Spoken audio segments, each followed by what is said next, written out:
This one goes, Modern life is designed to break you by the Oriental Gentleman.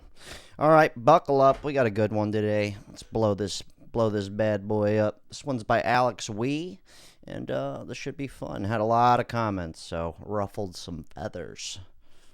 Metaphorical way.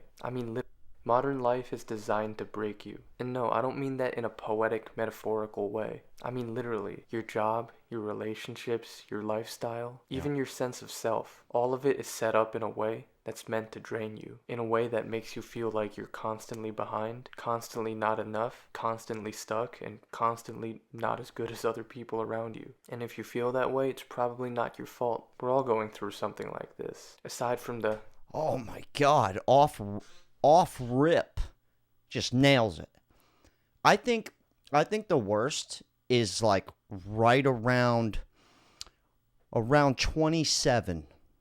27 years old is that moment where you go, oh my God, I'm going to be 30. Help. That is, for me at least, if you're not doing well in life, which seems to be hard to just do in general, that was the first time I've ever like lost it, where I was like, I have to get it together. But now it's like, forget it. Everybody's feeling that way. We all may as well just be 27 forever. I was just going to say, like, this dude's off rip kind of, it's not all bad though, but it does feel, he's not wrong. Top 0.001% of people in wealth and status, I guarantee you that we're all going through something similar like this. It's not just dysfunctional, it's intentional. On a macro level, it's almost like there's a system in place, some kind of weird partnership between corporations, government, and just the overall culture that's been designed to keep you alive just long enough to milk your money and drain your life force in the process. Is it just me who feels that way, or have you kind of started to see the same thing too? I mean, something like that sounds extreme, but if you zoom out, I think that's exactly what it looks like. This system, if we should call it that, it's built for productivity, not people, for profit, not peace. And the craziest thing is that if you're not breaking under the weight of it all, then that probably means you're numbing yourself just enough to get by, and that's what they want. Oh, he started getting a little little kooky there, but I don't think he's tripping. I really don't. It almost, when you hear about like, some people go like, oh, the government's ran by lizard people. Sometimes when I hear that, I go, that would make more sense. That would make more sense than just greed, just cold-blooded. And let's be realistic. Most of it's just money, right? It's mostly just money. That's it. That's all it is. Yeah, it's fucking money. It's always money. Jump in here with a quick commercial break. Today's video is sponsored by Connect With Me. Connect With Me is perfect for YouTubers or somebody like me to connect with the audience on another level. How many YouTubers or influencers have you seen that just put a phone number out that you could just call at any minute, anytime? None. Exactly. This is a great way to connect with your audience, make a little extra money, people to support you. But also, here's the best part. My favorite. Connect With Me provides you with the mock number. You don't have to give out your real information. They handle the billing, and instead of booking a whole hour, no. You could just talk to them per minute. You want to talk to the person for 7 minutes? 7 minutes, right? At any time. Okay? And for the YouTuber or influencer, you don't have to deal with scheduling. You don't have to deal with the billing. You don't have to worry about giving out your personal phone number, people texting you. These numbers don't accept text. But it is a real number that people can get in contact with you. They want to know information about YouTube. Or, hey, they just want to say hi, right? People leave super chats all the time. If I had the opportunity to call my favorite YouTuber or favorite influencer and give them a few bucks and talk to them, I would much rather do that than just go, here's $5, here's $10 on a super chat. Connect With Me is free in the App Store. If you're the consumer, you don't need to download the app. You can just call the number on your favorite YouTuber's hotline, right? They charge by the minute. You talk to them for 10 minutes, go ahead. You can charge as little as $1 a minute, or you could charge as much as you want a minute. Depends on your worth. The money isn't the point. The point is it's a way to connect with the audience on another level, and it's just people helping people, church with the steeple. Connect With Me. Anyways, get them in the App Store. I love them. Long-time sponsor. And I use them. And thanks to everybody who's called. Anyways, back to the video. He's not tripping, though. If you've ever wondered why you feel so disconnected from the world around you, why work feels so pointless, why dating feels like a rigged game, and why even basic happiness seems like something that's so difficult to achieve, you're not alone and you're not fucking crazy. The truth is that the world has changed, but we never got the memo. No one taught us that, and we find ourselves still trying to live out meaningful lives in a system that's quietly stripped away everything that used to make life meaningful. And while we're constantly told to just work harder and grind and hustle, the truth is that it's tough for most of us. If it were just myself going through this, I wouldn't have the arrogance to talk about this topic. It's only because I know that a lot of people, especially young guys my age, were feeling overwhelmed and just quietly wondering, like, is this all there is to life? And I think no one wants to say this kind of stuff aloud because doing so feels like admitting defeat, but someone needs to talk about it. And I feel I actually agree with them, not to cut him off. I didn't mean to go out there with the lizard people. What I meant was it does feel on purpose. It does feel, literally, it's the fucking money. Let's be realistic. That's what it is. It feels like a strangle. It really does. It feels like it's never enough. Even with YouTube, I'm like, I got to post every day. Yeah. I just went on like a 7-day cruise, much needed vacation. But a lot of people can't even afford to do that. And before I did that, I worked like every day, like 9-10 hour days, just 10 days, 14 days straight just to get ahead. So I didn't miss a day. Money. I just wanted to say that it does feel like it's on purpose. Just wanted to jump in and clarify that. I don't actually believe in the lizard people thing. Although that would make more sense. Also, shout out to everybody who bought a shirt. The Caddy Daddy Classic. Those are in the mail. I was out of town for like 7 days, so you should be getting those probably by today. Anyways, he's not tripping though.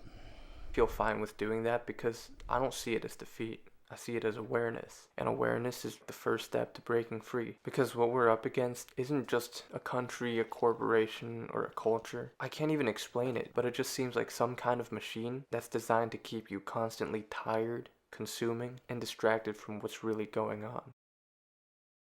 Chapter 2. I feel like the most obvious problem nowadays is work and your career. For one, even just getting a job nowadays. It's like playing a slot machine that only pays out if you have a master's degree and already 5 years of experience for an entry-level job. Some of the demands you see on job applications is just crazy nowadays. It's hyper competitive, it's cutthroat, and thanks to AI, things are about to get even worse. It's already hard enough to compete with other people around you in a globalized economy, but soon it's not just going to be other people. You're going to be competing against robots too. Machines that don't sleep, don't eat, don't get sick, don't take days off, and don't require money to survive. If a corporation can cut costs and get the same efficiency or even better, why the fuck would they not do it?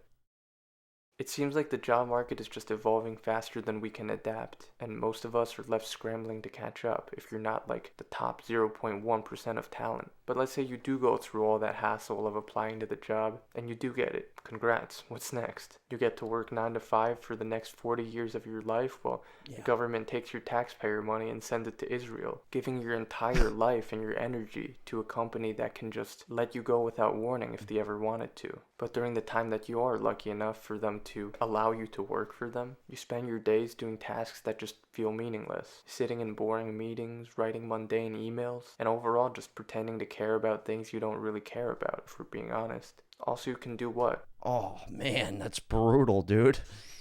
Like, back to what he was saying about kind of having to force yourself to go to work and just kind of like, you don't want to. It's almost like you have to numb yourself to go to work. What I can't believe is how many people, I don't want to get, every time I seem to talk about this, the video seems to do bad, but fuck it. How many people have to take like a depression medication, some sort of, equalizer pill, because they're told like something's wrong with you, but really there's nothing wrong with you. You just know that this is all bullshit. You're like, why? Nobody wants to do it, right? I'm not saying that's for everything. I'm just saying for the people that, I'm sure every one of you watching this, maybe even some of you are actually taking that medication. And there's actually nothing wrong with you. Like, it's okay to be angry that this is all horseshit. Like, that's totally cool. I just took my anger and I said, fuck it. And I did work the 7 days a week, and I did do the 2 jobs, and I was a little slave, right? And I still am. All hail Google. Thanks for the paycheck. I still doing this. It's just a different form, right? It's kind of like, pick your poison, dude. A lot of people are alcoholics too. Add that to the list. Afford rent, food, a house, groceries, a Netflix subscription. It just becomes a cycle of living to work and working to live. But what's the point in all that? It feels like there's no dignity in it anymore. And unlike in the past, not even like a sense of stability. Again, the global marketplace is more competitive than ever, and companies have more reasons than ever to fire you without warning. The whole process of going through like a normal job and career, it just feels like endless resumes, endless rejections, and the looming fear of falling behind. But what's worse is that in the past, there was at least reason to justify living that way. They sold you the dream of a stable career with a pension and a paid-off house. But it's 2025, and it seems like that whole thing is a relic of the past. Oh, yeah. 1000%. Chapter 3, there's nothing left to live for anymore. That's a bit harsh. That's a bit much. But I have felt that way. Like, I do get it. And the pensions and all that, I mean, unless you have a government job, really. I mean, even teachers, at least in Florida, new teachers don't get pensions. Why in the shit would you even become a teacher, aside from, like, wanting to help kids, if you're not going to get a pension? You're not going to make anywhere near as much. Enough. Nothing left to live for anymore. That's a bit much. There are things, but I do get it. In the past, most people worked normal jobs and lived normal lives, but they had something to live for, something deeper, a family, a relationship, neighbors and friends around you, a community, a nice little house in the suburbs with the white picket fence and all that. Yeah. It wasn't necessarily glamorous, but it gave life structure, and it gave the average person something to live for, and something that they could realistically achieve within their lifetimes. But now, that vision is practically a fantasy. It's very hard to be just a normal person in today's world and succeed and be happy. Everything has changed. For example, with the prices nowadays, home ownership is out of reach for most young people unless you inherit wealth or get incredibly lucky. Yeah. Starting a family feels like an impossible task when you're living alone or with roommates and rent takes up half your paycheck. Even if you... Yeah, he's not tripping. I'm 35 and the only reason I own a house is because I was lucky enough for my mother to die suddenly when I was 30 years old. I don't mean to say it like that, but I'm just saying he's got a point. Like, even right now, I'm making the most money I've ever made in my life. But if I want to go buy a house, I am putting myself into a real predicament. I mean, you're I mean, I guess I could move to like Tennessee or North Carolina or somewhere on a mountaintop or the woods. Actually, I could afford a house, and so can you. Just in a very part of the world you probably don't want to live. You do try your best to live the American dream of that previous era while working a normal job. It would cost so much to raise just one kid, let alone 3 or 4 like many families used to have in previous generations. But even dating, which is the starting point to get to all of that, has completely fundamentally changed. Yeah, forget it. It's not impossible though. Chapter 4, modern dating is cooked. I don't want to say it's cooked. It just, now instead of starting at 20, it starts at 30. That's when everybody's like, I'm ready. And everyone's got these red flags. Yeah, and then you're used to being alone. It's a whole thing. I get it. Back then it was simple. People dated within their communities. There were natural opportunities to meet people through things like friends, school, church, or just hanging around the neighborhood when people went outside and cities were walkable. But now, everything is digital. You see those graphs about how online dating has just skyrocketed in recent years. Relationships, something that used to be deeply meaningful to us as people, it's just been turned into a fucked up game. Swiping, ghosting, algorithms, ELO scores. What the fuck, dude? It's... As much as I don't care for online dating, the past 3 weddings I went to the past 2 years, all online. Every single one of them. And Another one I'm going to go to at some point in the future coming up. You guessed it. Dating app. Yeah. Yeah. It's almost, so I don't want to say it's all bad, but it has become normal to, you're window shopping. You're literally it's almost as if it's gotten to a point where it's like the looks and the money. Because when you're doing this, you're going based off of a picture, which I guess we're all guilty of. Like, we look, before we even want to give it a chance. So maybe I'm tripping about that. But 4 weddings. Got another one coming up. All online. Not one. Yeah. Classic, would you call it? Harder than ever to find someone who wants to build a future together with you, let alone someone you connect with on a deeper level. And dating is extremely tough. Sorry. One last thing. Also, every one of these weddings, mid-30s. Every single one of these people. First time getting married. 5 weddings now. Let's back it up to 2022. Online again, mid-30s. Like I said, it's not, they just don't, when you turn 30, that's the new 20. So, if you're young like this guy, you just basically clock out until you're 30. Have sex, have fun, but that's just what it is. That's how it is. And even for men, it's not just women. It's not just women. It's men and women. 30's the new, starting point. Especially if you're a young guy in this era. It just feels like you're playing a game that's stacked against you. Dating apps have basically ruined everything. Sure, they've made it more convenient, but they've also made it way more superficial. Your face and your height are what you get judged on. And if you don't look a certain way, you're practically invisible. This one goes, finance, trust fund, 6'5", blue. Oh, yeah, that was a joke. But yeah, that's a thing. And a big one, especially for the women. Do you have the money to take care of us? Which I understand. It's kind of important. Like we said in the beginning, it's all about the fucking money. A 34-year-old woman will take a dude she would never take at 24. And the 24-year-old guy and the 34-year-old guy, most of them will still take basically anybody that will take them, as long as they're just enough. That's the funniest thing.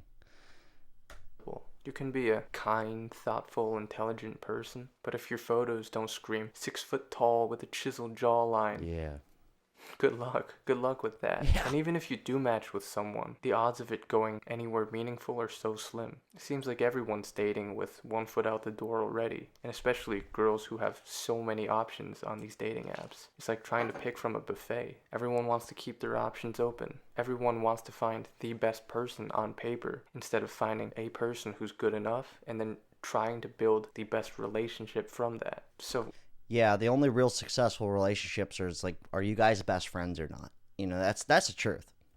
Are you guys best friends? And girls have all the options until the guy and the girl are both in their 30s. Then forget it, dude. It's like every superficial thing that person had is basically out the window in order to get into a relationship. Unless they just want to be single forever, then they could have all the standards they want. Long story short, we've gamified human connection, and in doing so, we've made it disposable. That's why more people are lonelier than ever, both guys and girls. That's why our mental health is worse than ever on a societal level. It's all just a system of endless short-term interactions. Cheap thrills, no depth, no commitment, just the next swipe. Everything is surface level, and it seems like we're losing the ability to connect with people in any real, lasting way. And he's got a real good point about, even with what I'm doing here, right? Let's forget the relationships. Even just consuming media, right? It used to be I'd pop a VHS in or a DVD right behind me here. And this one body of work that's playing here would last for a long time. Okay? Now, most of you are going to watch this. You're going to get done with this. Even right about now, at this point in the video, you might want to leave. And you're going to go to the next one. Does that make sense? And then years from now, this video it doesn't even matter. That's like a big sense of society right now. Is what's the fuck? Who cares? Nobody gives a shit. Like, I barely see my friends anymore. Like the it's kind of crazy. I don't know where I was going with that.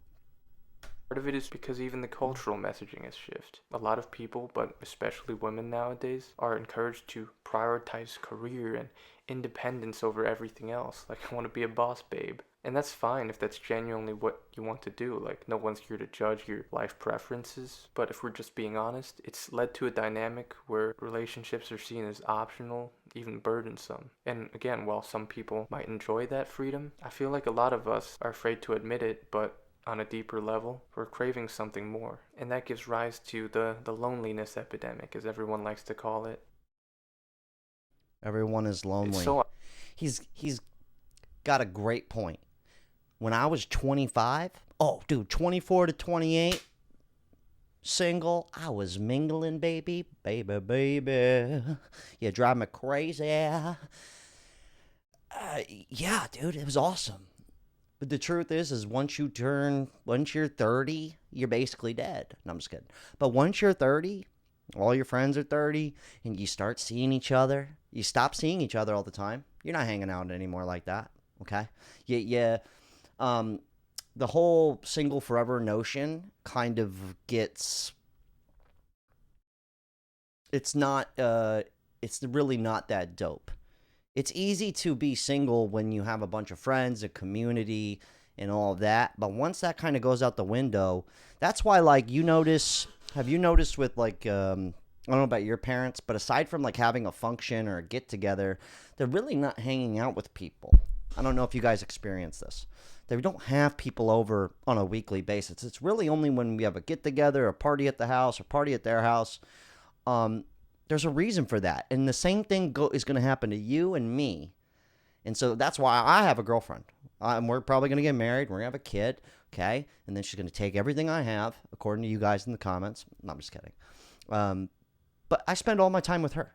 She's my best friend.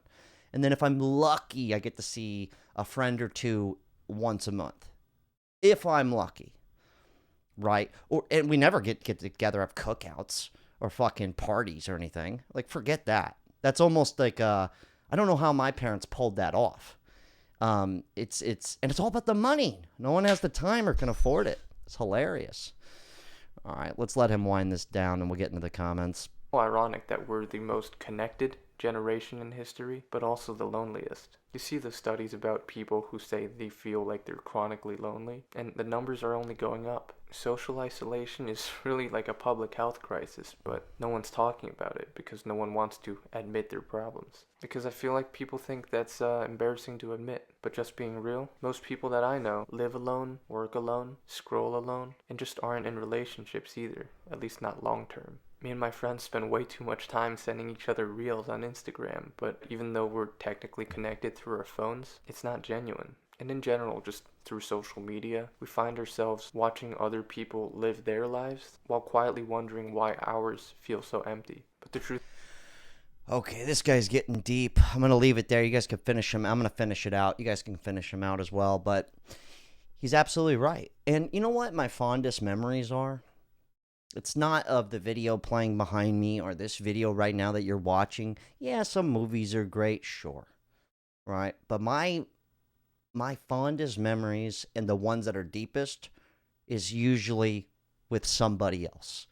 Me and a friend, or me and a girl, or me and my mom, or my dad, my cousin, my sister, my brother, my mother.